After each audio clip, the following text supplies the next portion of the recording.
સુરતમાં ગેરકાયદે કેમિકલયુક્ત પાણી છોડનાર સામે કાર્યવાહી કરાઈ। ઉધના, કતારગામ, વરાછા અને લીંબાયતમાં પાલિકાએ સપાટો બોલાવ્યો। ગેરકાયદે કેમિકલયુક્ત પાણી છોડનાર 122 યુનિટ સીલ કરાયા। તમામ ઝોનમાં કડક કાર્યવાહી કરવા ડ્રેનેજ સમિતિના ચેરમેનની તાકીદ છે। પાલિકાએ 15 દિવસમાં 122 એકમો સીલ કર્યા। ખાડીમાં સીધું ગંદા પાણીનું કનેક્શન નાખી કરતા નિકાલ। મહાનગરપાલિકાની ડ્રેનેજ લાઇનમાં કેમિકલયુક્ત પાણીનો નિકાલ થઈ રહ્યો છે। પર્યાવરણમાં પ્રદૂષણની સાથે પાલિકાને આર્થિક નુકસાન પણ થયું છે।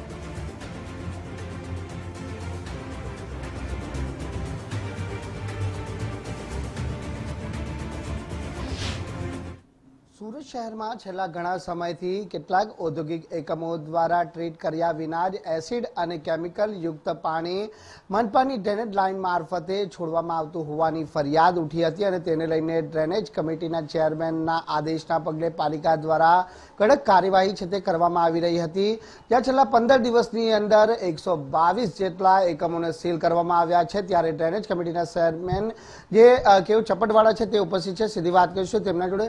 કેવુભાઈ, અગાઉ પણ આ પ્રમાણેની કાર્યવાહી કરવામાં આવી હતી, છતાં પણ આ એકમો સુધરવાનું નામ નથી લેતા। આગામી દિવસોમાં કઈ રીતની કાર્યવાહી?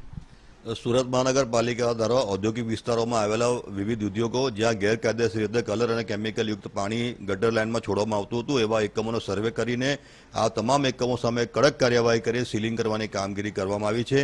મને કહેતા આનંદ થાય છે કે છેલ્લા 3-4 મહિનાની અંદર જે સઘનતાથી આ કામગીરી કરવામાં આવી છે તેના કારણે હાલમાં અત્યારે જે ગટરમાંનું પાણી આવે છે તેની ગુણવત્તા પહેલા કરતાં જે કેમિકલ અને કલરની જે માત્રા હતી તે ઓછી થવા પામી છે અને આ કામગીરી હજુ પણ ચાલુ રહેશે અને જ્યાં સુધી ગટરના પાણી કલર અને કેમિકલનું નિયત માત્રામાં નહીં આવી જાય ત્યાં સુધી આ સીલિંગ કરવાની કામગીરી ચાલુ રાખવામાં આવશે। સુરત મહાનગરપાલિકાના વિવિધ ઝોન વિસ્તારોમાં મળીને 500થી વધારે યુનિટોને સીલ કરવામાં આવ્યા છે। સુરત મહાનગરપાલિકા દ્વારા જે કોઈ કામગીરી કરવામાં આવી છે, જે વિસ્તારોમાંથી આવા પ્રદૂષિત પાણીના સેમ્પલો એકત્રિત કરવામાં આવ્યા છે, જ્યાં સીલિંગ કરવામાં આવ્યા છે તે તમામ પ્રકારની માહિતીનો રિપોર્ટ ગુજરાત પોલ્યુશન કંટ્રોલ બોર્ડને પણ આપવામાં આવ્યો છે અને મને આશા છે કે ગુજરાત પોલ્યુશન કંટ્રોલ બોર્ડ પણ આ કિસ્સામાં અગ્રેસર થઈને કામગીરી કરી નાખશે। આ ખૂબ ગંભીર બાબત કહેવાય, કારણ કે કલર અને કેમિકલયુક્ત પાણી જે નિયત માત્રા કરતાં વધારે પ્રમાણમાં હોય છે તેના કારણે લોકોના આરોગ્યના પ્રશ્નો ઊભા થાય છે।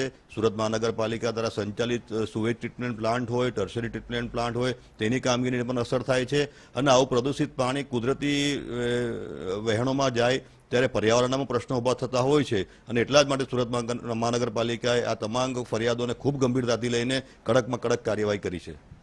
બિલકુલ, પર્યાવરણથી જો ઘોર તો ખોદવામાં આવી રહી છે, પરંતુ લોકોના આરોગ્ય સામે પણ જીવનું જોખમ ઊભું થાય છે અને તે જ કારણ છે કે આવા એકમો સામે સતત છેલ્લા 3 માસથી પાલિકા દ્વારા કડક હાથે કાર્યવાહી કરવામાં આવી રહી છે અને હમણાં સુધી અંદાજિત 500 જેટલા આવા ઔદ્યોગિક એકમોને સીલ કરી અને કડક કાર્યવાહી છે તે કરવામાં આવી છે અને આ કાર્યવાહી આગામી દિવસોમાં પણ વધુ તેજ બનાવવામાં આવશે। કેમેરામેન અજય કુમાર સાથે રાકેશ બ્રહ્મભટ્ટ, ગુજરાત ફર્સ્ટ, સુરત।